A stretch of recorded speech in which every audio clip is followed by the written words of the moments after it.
Hello guys. आज का जो हमारा टॉपिक है फंडामेंटल राइट्स। आज हम फंडामेंटल राइट्स के इंपॉर्टेंट एमसीक्यू डिस्कस करेंगे। ये आप सभी को पता होगा, जो बेसिक लेवल के एग्ज़ाम होते हैं जैसे आर्मी के रिलेटेड हो गए या फिर कोई हाई लेवल का एग्ज़ाम हो गया, उन सभी में ये टॉपिक बहुत ही इम्पॉर्टेंट है। मस्ट बोलते हैं ना इंग्लिश में, मस्ट, तो वही है। इसको तो कभी छोड़ के नहीं जाना। अगर आपके सिलेबस में पॉलिटी मेंशन किया है तो फंडामेंटल राइट्स और डीपीएसपी, इसमें से क्वेश्चन 100% है, आता ही आता है। ठीक है। और साथ साथ में हमने इंग्लिश का भी कोर्स स्टार्ट किया है, आप उसको देखो, प्रैक्टिस करो और अपना रिव्यू भी दो कैसी लग रही है वो आपको वीडियो। ठीक है। तो हमारा जो फर्स्ट क्वेश्चन है, Which of the following is given the power to enforce the fundamental right by Constitution?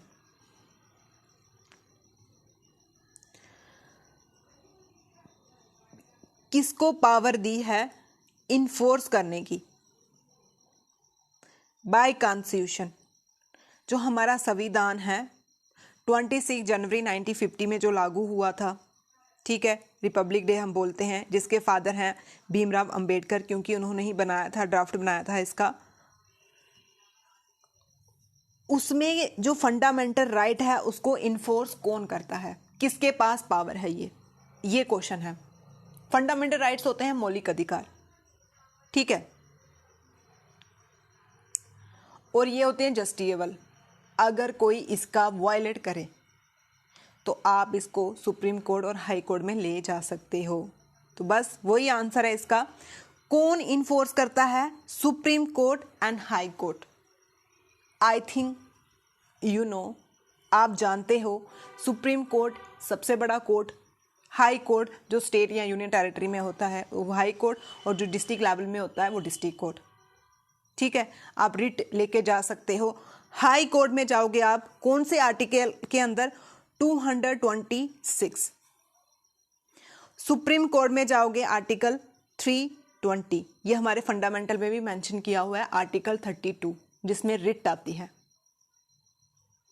ऐसे क्वेश्चन पूछें, सुप्रीम कोर्ट में आप जाओगे कौन से आर्टिकल के अंदर मेंशन किया है? तो 32। हाई कोर्ट में कौन से आर्टिकल में मेंशन किया हुआ है? 226। क्या हम फंडामेंटल को इन्फोर्स एक कोर्ट करता है या दोनों कोर्ट करते हैं? दोनों करते हैं, हाई कोर्ट भी सुप्रीम कोर्ट भी। ठीक है। तो हमारा ऑप्शन डी करेक्ट है। अब नेक्स्ट है फंडामेंटल राइट्स आर। जो फंडामेंटल राइट्स हैं वो हमारे कॉन्स्टिट्यूशन में पार्ट 3, कितने पार्ट हैं टोटल? 12। उनमें से जो तीसरा पार्ट है उसमें मेंशन किया है फंडामेंटल राइट्स। बहुत बार क्वेश्चन पूछते हैं फंडामेंटल राइट कौन से पार्ट में आते हैं? पार्ट 3 में।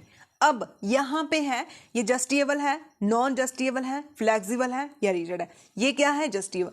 अगर कोई फंडामेंटल राइट को वायलेट करता है, मतलब कि आपके जो राइट दिए हुए हैं उसके खिलाफ जाके कोई काम करता है, वायलेट का मतलब होता है उसके खिलाफ। जैसे आपको दिया हुआ है कि राइट टू स्पीच, ठीक है, हम बोल सकते हैं। अब इसमें कुछ रीजनेबल रिस्ट्रिक्शन भी है। ये नहीं है कि किसी को गाली निकालना स्टार्ट कर दो, आपकी स्पीच से दूसरों को प्रॉब्लम हो रही है, वो नहीं। जैसे कोई मीटिंग हो रही है तो आप कोई अपना पॉइंट ऑफ व्यू रख सकते हो, या फिर आपको कोई डिसीजन नहीं लेना चाहता हो। अगर आपके फंडामेंटल राइट को वायलेट किया जा रहा है तो आप हाई कोर्ट या सुप्रीम कोर्ट रिट इशू कर सकते हैं। वही होता है, जस्टिसेबल है ये। ठीक है, जस्टिसेबल है। फंडामेंटल राइट जस्टिसेबल है, लेकिन डीपीएसपी जस्टिसेबल नहीं है, वो नॉन जस्टिसेबल है। ठीक है। डीपीएसपी क्या है? डीपीएसपी एक स्टेट है, स्टेट डायरेक्ट करती है कि हाँ इस चीज़ को इम्प्लीमेंट कर सकते हो आप, इस चीज़ को इम्प्लीमेंट, आप स्कीम्स ला सकते हो, या फिर आप स्कूल्स में मिड डे मील ला सकते हो, पेंशन बढ़ा सकते हो। पर अगर वो ये चीज़ नहीं माने तो आप इसको लेके कोर्ट में नहीं जा सकते। यही होता है नॉन जस्टिसेबल। तो जो डीपीएसपी है वो नॉन जस्टिसेबल है, और जो फंडामेंटल राइट है वो जस्टिसेबल है। ठीक है। डीपीएसपी पार्ट 4 में आती है, fundamental right part A. Option हमारा correct. Fundamental right can't be suspend. Fundamental right को हम सस्पेंड नहीं कर सकते, रोक नहीं लगा सकते, ये पूछा हुआ है। कांट बी सस्पेंड, नहीं लगा सकते। Can be suspend order of a prime minister, may be suspend will of a राष्ट्रपति, या may be suspend during emergency. हम एमरजेंसी के टाइम में फंडामेंटल राइट को सस्पेंड कर सकते हैं, लेकिन दो पार्ट, ठीक है, आर्टिकल 21 और 22, इसको सस्पेंड नहीं कर सकते। बाकी सभी को हम क्या कर सकते हैं, रोक लगा सकते हैं। सॉरी 22 बोल दिया मैंने, 20 और 21। 20 है जो ऑफेंस वाला, ठीक है, मुजरिम अपराध, जैसे डी फैक्टो, आप जब डिटेल में पढ़ोगे आपको पता चल जाएगा। डी फैक्टो, डबल जेओपार्डी, मतलब कि एक अपराध के लिए, जैसे जिस बंदे ने जो अपराध किया है उसी की सजा मिलेगी, डबल डबल नहीं मिल सकती। फॉर एग्जाम्पल, जैसे आपने चोरी की है, उसकी है 1 साल सजा, इसके बीच में उसने कोई और गुनाह कर दिया, ठीक है, क्राइम कर दिया, तो उसके साथ साथ 1 साल के अंदर हम उसको नहीं दे सकते। ये आर्टिकल 20 में आता है। और आर्टिकल 21 में आता है right to liberty and life, ठीक है, राइट टू लाइफ। ये दो आर्टिकल को हम सस्पेंड नहीं करते हैं। वेरी इंपॉर्टेंट, बहुत बार क्वेश्चन पूछा हुआ है कि जब इमरजेंसी लगती है तब हम कौन से आर्टिकल को सस्पेंड नहीं करते हैं। आर्टिकल 20 और 21, बाकी सभी सस्पेंड हो जाते हैं। वेरी इंपॉर्टेंट, वेरी नाइस, ठीक है। अब रुको, अभी इमरजेंसी भी बताते हैं क्या चीज़ है ये। इमरजेंसी होती है, जैसे आप हॉस्पिटल जाते हो कि हाँ इमरजेंसी, ऐसे जैसे कोई नेशनल वार, ठीक है, इंडिया चाइना की लड़ाई लग गई, उसको भी हम इमरजेंसी बोलते हैं। जैसे प्रेसिडेंट रूल लग गया, स्टेट ख़त्म हो गई आपकी, स्टेट में चीफ मिनिस्टर नहीं रहे, स्टेट कोई अच्छे से काम ही नहीं कर रही है कॉन्स्टिट्यूशन के अकॉर्डिंग, स्टेट आपकी अबॉलिश होगी, तो प्रेसिडेंट रूल लग गया, तो वो भी इमरजेंसी बोलते हैं उसको भी हम। उसके बाद फाइनेंशियल इमरजेंसी, जैसे कोविड-19 आया था, पर शुक्र करो आज तक इंडिया में कोई भी फाइनेंशियल इमरजेंसी नहीं लगी। अभी रिसेंट श्रीलंका में लगी थी। तो उस कंडीशन में हम आर्टिकल को सस्पेंड कर सकते हैं, लेकिन दो आर्टिकल को छोड़ के। आई होप आपको समझ आ गया होगा। आर्टिकल डी हमारा करेक्ट। अब बोल रहे हैं article of the constitution of India fundamental right provide to citizen, ठीक है, कौन से आर्टिकल में आता है, कहाँ से लेके कहाँ तक आता है, तो ये आर्टिकल 12 से लेके 35 तक आता है, ठीक है, 12 से लेके 35 तक आता है और पार्ट 3 में आता है, ठीक है, ऑप्शन बी हमारा करेक्ट है।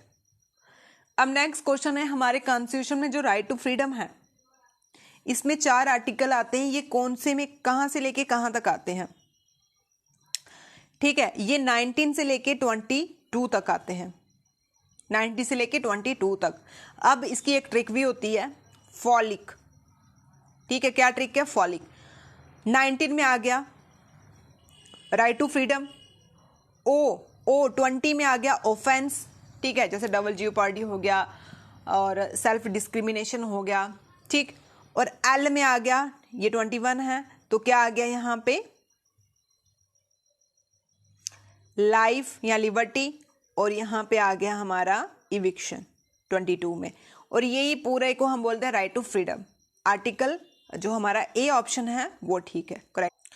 अब है नेक्स्ट जो क्वेश्चन है, राइट टू इक्वालिटी में 5 आर्टिकल आते हैं, वो कौन कौन से हैं, 5 आर्टिकल आते हैं राइट टू इक्वालिटी में, वो कौन कौन से हैं, ये होंगे आपके 14 से लेके 18 तक। अब इसकी भी एक ट्रिक होती है, आप पाउट बनाते हो ना, ई पाउट, ई में इक्वालिटी बिफोर लॉ, ठीक है, और पी में प्रोहिबिशन, रोक लगाना, ठीक है, और अपॉर्चुनिटी देना जॉब वगैरह में, अनटचेबिलिटी और टाइटल, ठीक है, ये आ गया आपके right to equality, option C हमारा correct. Which one of the following article constitution deal with fundamental right related to exploitation of a children, आपने वो वाला आर्टिकल बताना है जिसमें चिल्ड्रन का, बच्चों का शोषण होता है, ठीक है, जैसे ट्रैफिकिंग होती है वुमेन और बच्चों की, तो वो कौन से आर्टिकल में आता है, आर्टिकल 24 में आता है, ठीक है, टीई ट्रैफिकिंग, ठीक है, and education, article 24 option C हमारा correct. Eradication of a all type of social discrimination come under generation of human right, तो कौन सी जनरेशन में आएगी, सेकंड जनरेशन, तो ऑप्शन सेकंड हमारा करेक्ट है। Which article of India constitution eradicate untouchability and prohibit its practice in any form. अभी हमने पढ़ा ई पाउट, और ये जो अनटचेबिलिटी वाला आर्टिकल है ना, एसएससी का एग्जाम देखो, आप कोई जेके एसएससी का एग्जाम देखो, ये पक्का पूछते हैं, पता नहीं उनके लिए ये बड़ा फेवरेट हो गया है। ठीक है, ई पाउट यहाँ पे 14, 15, 16 और यहाँ यू मतलब अनटचेबिलिटी, ये अपॉर्चुनिटी है, ये प्रोहिबिशन है, ये इक्वालिटी, ये टाइटल है। तो क्या आ गया आपका आर्टिकल 17, ऑप्शन बी हमारा करेक्ट है। कौन सा आर्टिकल रिलेटेड है? Freedom of A press. ठीक है, अब एसोसिएशन हो गया, फ्रीडम ऑफ ए प्रेस हो गया, असेंबली हो गया। ठीक है, इसमें कौन सा आर्टिकल आता है? ये राइट टू फ्रीडम में आता है। राइट टू फ्रीडम किस में आता है? आर्टिकल 19 में। ऑप्शन ए हमारा correct. Under which article schedule caste and schedule tribe granted fundamental right, socio economic, political and cultural right. ठीक है, SC ST में क्या होता है? अनटचेबिलिटी की भावना आती है। ठीक है, तो उसमें कौन सा आर्टिकल आएगा? हमने अनटचेबिलिटी में कौन सा आर्टिकल है? आर्टिकल 17। ऑप्शन डी हमारा करेक्ट। कौन से आर्टिकल में right to freedom of speech and expression आता है? वो है हमारा आर्टिकल 19। ऑप्शन बी हमारा correct. Which article of the constitution of India related to protection of life and personal liberty? Personal liberty, life, right to life, ये किस में आता है? आर्टिकल 21 में। ऑप्शन बी हमारा करेक्ट है।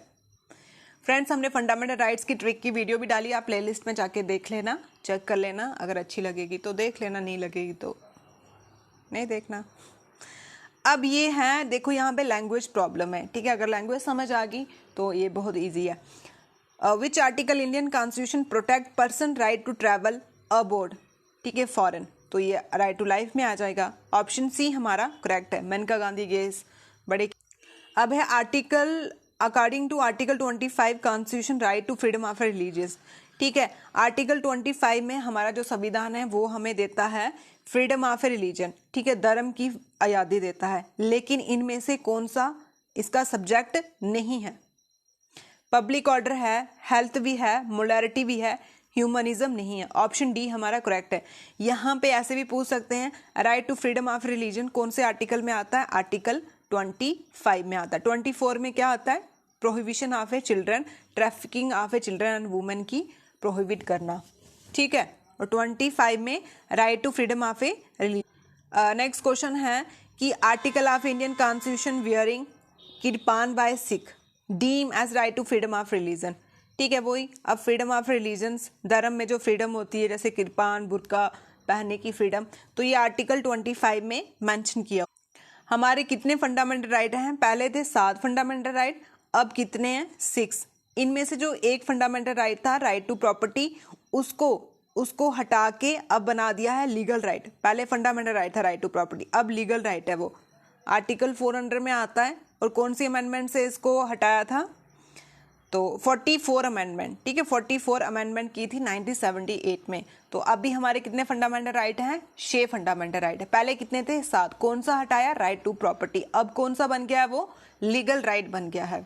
ठीक है, कौन सी अमेंडमेंट से? 44th amendment 1978।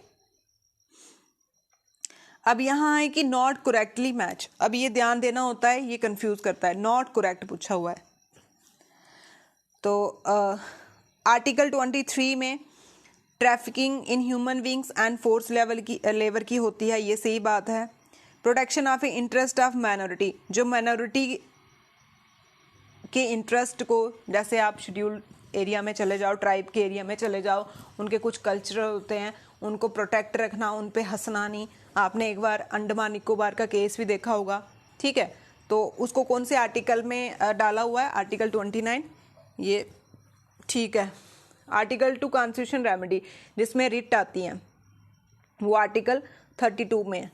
लेकिन right of A minority and establish administration education institution, article 31। Article 31 में नहीं आता, ये आर्टिकल 29 में आता है। तो हमारा ऑप्शन डी यहाँ पे। अब है कि which of the following right can be enforce under article 32 of the Indian constitution. तो अंडर 32 आर्टिकल कौन सा, किस चीज को इन्फोर्स करते हैं? फंडामेंटल राइट्स को। ठीक है, तो ये सुप्रीम कोर्ट भी कर सकता है। सुप्रीम कोर्ट 32 आर्टिकल के अंडर, हाई कोर्ट भी। ठीक है, तो ऑप्शन बी हमारा करेक्ट है। अब है फंडामेंटल राइट का गार्डियन कौन है। हमारे कॉन्स्टिट्यूशन के हिसाब से फंडामेंटल राइट का गार्डियन कौन है, तो वो है सुप्रीम कोर्ट। अगर आपके फंडामेंटल राइट को कोई वायलेट करता है तो आप डायरेक्ट सुप्रीम कोर्ट जा सकते हो। ठीक है, ऑप्शन सी हमारा करेक्ट है। फ्रेंड्स, ये कुछ फंडामेंटल राइट्स के क्वेश्चन थे, ये आपका टॉपिक कवर हो गया है। अगर आपको हमारी वीडियो अच्छी लगती है तो लाइक शेयर सब्सक्राइब कर दो।